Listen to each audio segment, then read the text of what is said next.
Hello everyone, welcome to a little unboxing and sketch with me. I haven't done one of these in a while because my setup was pretty bad and I couldn't really record stuff, but I got a desk phone mount for Christmas, so now I can finally film stuff, whereas beforehand I was just balancing my phone on my desk lamp and wishing for the best, but it never worked. It never balanced and it always fell over and it never captured like my entire desk. But now I have a phone mount, so that's great. Watch me struggle to unbox this. That's nice. But anyway, I got some stuff from Stationery Pal, which is a stationery site, no duh. I've seen a lot of artists on Instagram use it and promote it. Some of the Instagram artists that I really like have promoted them, so I wanted to try it out, see what the hype is about, I guess. I don't know if it's like popular on the internet as a whole or if it's just the art circles that I'm in, you know? But during Christmas week, they had a big sale that was like 50% off the whole entire site, and I thought I'd snag a couple of things to spruce up my scrapbooking game. So I mainly got like washi tape and scrapbooking paper and the like. So let's just get into it, shall we? And then in the later half of the video, I'll just be doing a sketch with me and talking about my art goals for 2025. So stay tuned for that.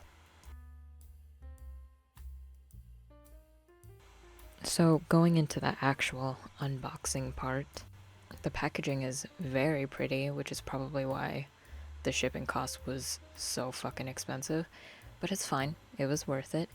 The box was very cutesy. You can see I'm trying to preserve the sticker, and I preserved it well. I put it in my sketchbook, and I didn't rip it or anything. Came with a little thank you card, a discount code, stuff like that. Very cute. And then some freebies. It came with these, whatchamacallit, the like multicolor ballpoint pens. And then it came with a little bear keychain. My cat Chihiro actually really liked this. She was cuddling with it the other day. And then just a buttload of confetti and a bell. My cats loved this too. And then the packaging had heart-shaped bubble wrap. Isn't that so cute? I got very excited, as you can see. And then my cat jumped on my desk. Fun little game. Count how many times my cats jump up on my desk, because it's a lot. But into the goodies. First things first, I got some Hello Kitty washi tape. And then I got this sticker book.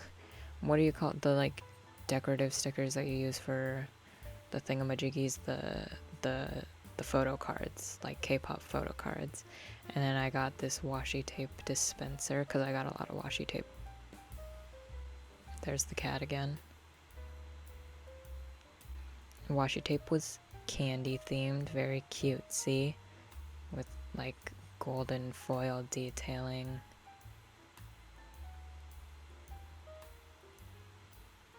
I especially like these really thin ones. I don't have like the biggest collection of washi tape, so I don't have any thin ones, but I like those ones.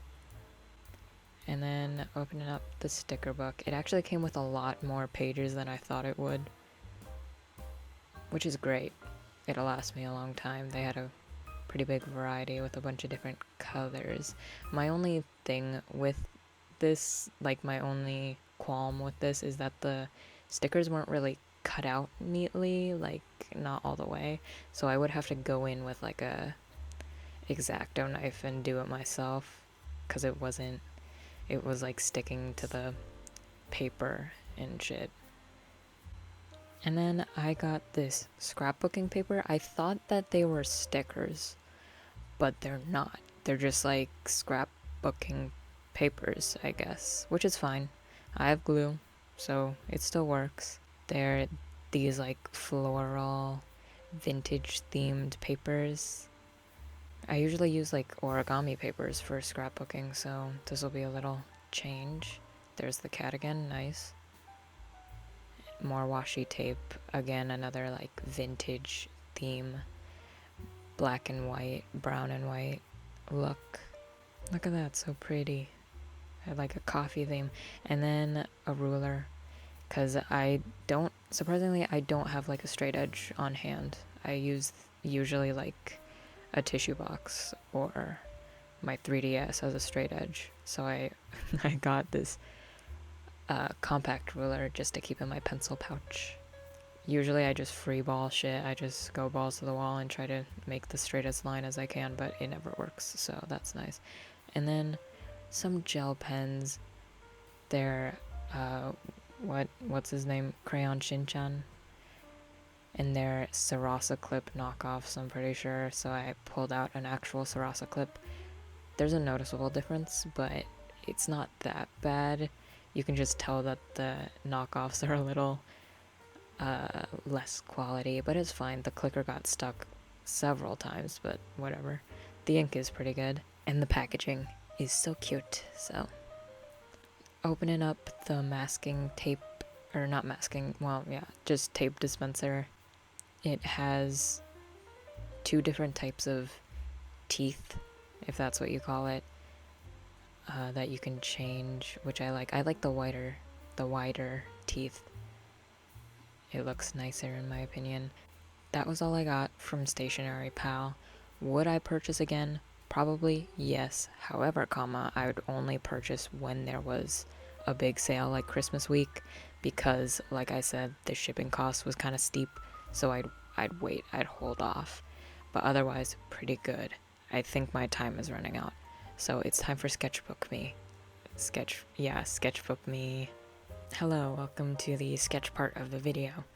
I'll talk a little bit more about what I drew later once I'm finished with it, but for now let's just get into talk about the goals. So since it's the new year, I was thinking about if I should make goals or not. I'm not usually the type of person to make New Year's resolutions and whatnot, but I usually have a vague idea of certain goals and just things that I want to improve on in general. I never really made goals for art specifically, which I wanted to do that this year because I think that goals actually benefit me a lot. I realized with Cringetober specifically, it was my first time doing a month-long challenge where I needed to have self-discipline to like draw every day and do the prompts. And that made me realize that having those goals actually motivated me a lot more to draw. So for 2025, I wrote down about 4 to 5 goals, about maybe like 3 actually now that I'm looking at my notes. So crack open your sketchbooks and draw along with me if you want to, or just listen to me app. So the main thing that I wanted to do this year was study fundamentals like painting, color theory, composition, anatomy, backgrounds, etc., stuff like that, because I think I can improve a lot on certain things like that, and it won't harm me in any way. It'll just make my art better and it'll benefit me in the long run. So I wanted to focus on that. The thing is though, with a goal like studying fundamentals, is I feel like it's vague. It's pretty vague and broad, which is good for a long-term goal, but I was thinking about over the span of a year, would I want to break it down to make it not just easier on me, but keep my motivation going. Like if January I put a goal to study anatomy, and then once I do that and I get good at anatomy over the month, then the next month I'll work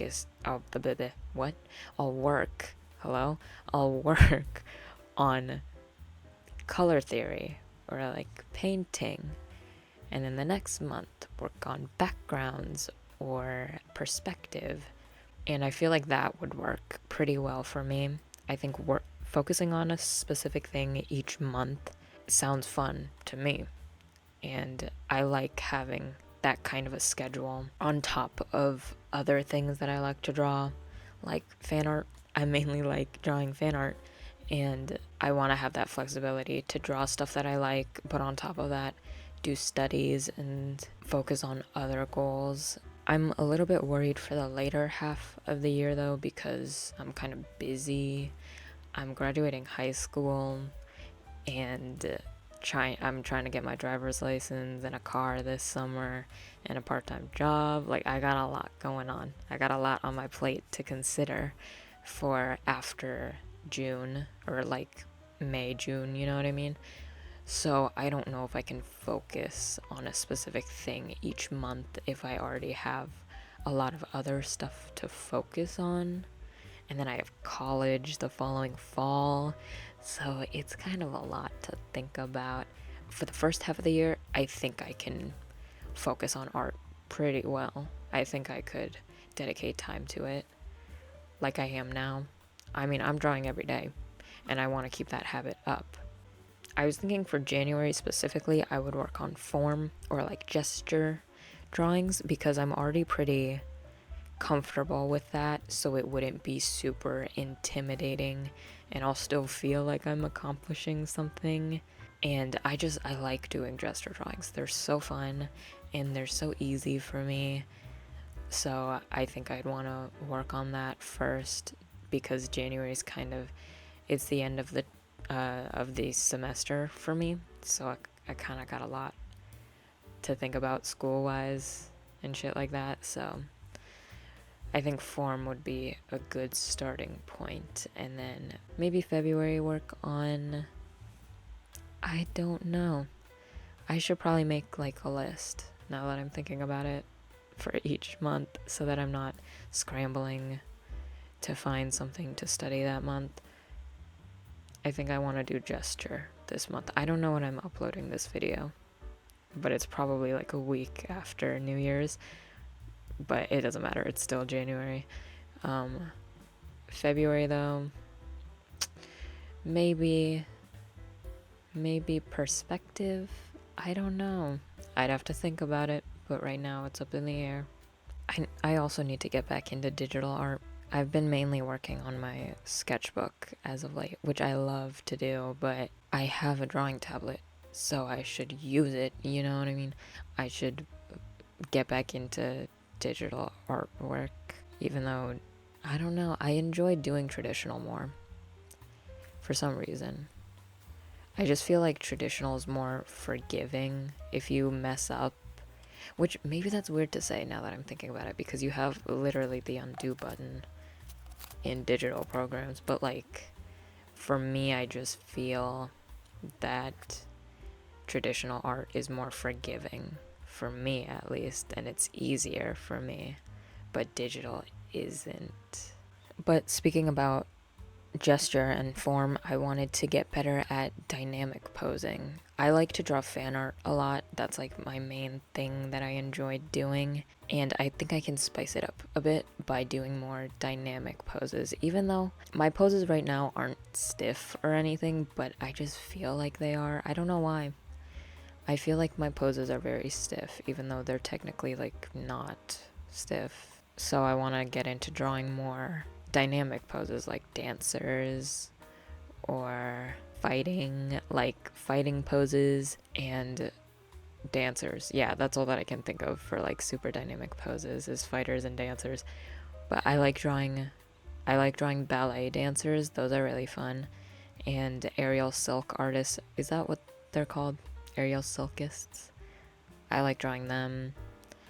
But I never really drew fighting poses, now that I think of it. So I should do that. And couples, that's another thing. I need to work on drawing couples, because I'm kind of shit at that right now. Drawing like two people together. Ugh, it's daunting. But I need to get better at it, for sure. In the past year also, I think I've developed my own style somewhat. I'm pretty happy with where I am right now. I think I got more comfortable with drawing in my style. Even though my style is still kind of inconsistent at times, I think I'm getting there though. I think I'm really getting there. So I want to get more comfortable with that this year. Hopefully through making my own characters, which is another goal of mine, is character design and making OCs and such. I only have a couple characters right now. Well, that's a lie. I have a lot of characters that I just never revisit. I just never go back to them because I get bored and or lazy. If you watch my previous sketchbook tours, which I'm thinking about unlisting my first 2 sketchbook tours just because I don't really want those drawings out in the world because it feels too personal now that it's like a year or 2 past. But that's a topic for another day. If you watched my previous sketchbook tours, I have multiple characters that I just never talk about again, like Celosia, Zinnia, Nat, Charlie. I'm realizing they're all women, which is another thing I have to work on. I have to draw more men. That's another thing I have to work on. I realize I like drawing women, like just pretty feminine women, and I don't draw men as much, which I need to get on. I did just make a male OC though, so that's improvement. That's good. But yeah, I'm thinking about abandoning all of my past OCs, which is sad, but whatever, because I want to create something new. I have 2 OCs right now that I'm working on, and they're fun. They're fun to draw. I want to make their design more interesting though, because I feel like they're lacking a bit right now. Character design was always pretty intimidating for me though, because whenever you watch videos from character designers or how to make a good character design, there's always the do's and don'ts, but that could go for literally anything.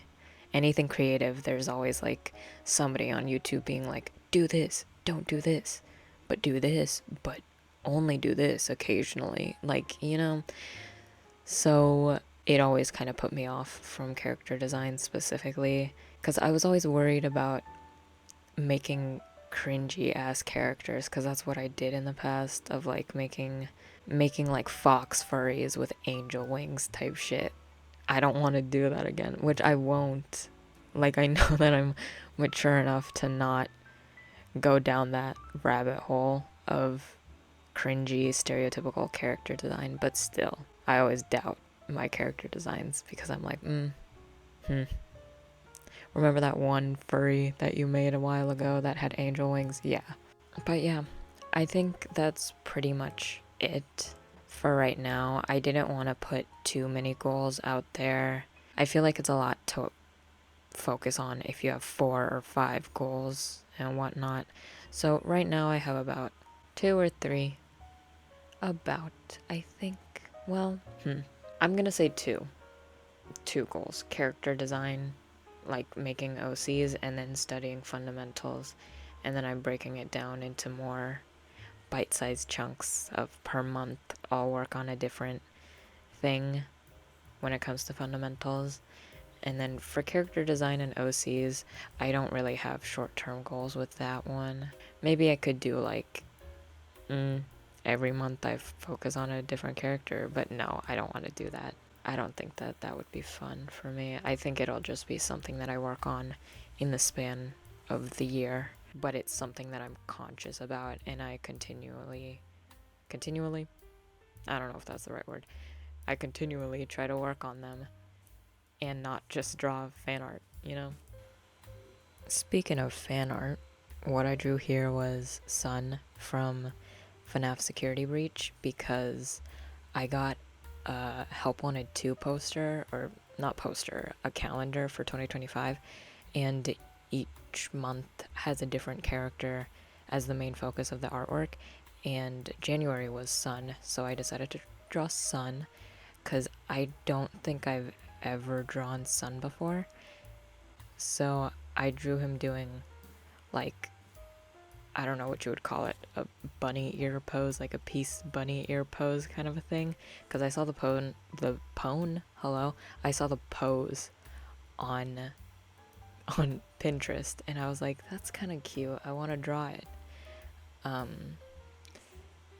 Yeah, there's my cat again, and for the background, first for the drawing, I just did a sketch on like a notepad paper that my dad gave to me, and I lined it with one of my ballpoint pens and then colored it with Prismacolor Premiers and Scholars, which surprisingly the paper held colored pencil very well.